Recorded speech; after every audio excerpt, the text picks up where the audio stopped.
আসসালামু আলাইকুম, hi viewers.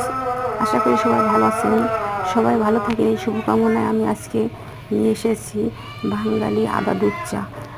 আসলে কর্মের পরে কাজের নাম হয়, সেই অনুসারে আমি বাঙালি আদা দুধ চা রেসিপি আজকে নিয়ে এসেছি। প্রথমে আমি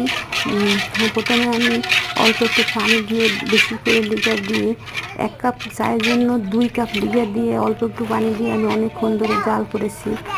পরবর্তীতে আমি 1.5 কাপ পরিমাণ দুধ ঢেলে দিয়েছি। এবারে আমি অ্যাড করে দিব আপনার 5-6 পিস বড় বড় আদার টুকরা স্লাইস করে নিয়েছিলাম।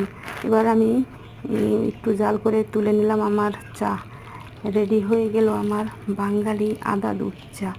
দারুণ টেস্ট, আসলেই আপনারা খেয়ে দেখবেন কত টেস্টি। একবার খেলে বারবার খেতে মন চাবে। সবাই ভালো থাকেন, আমার সাথে থাকার জন্য সবাইকে ধন্যবাদ।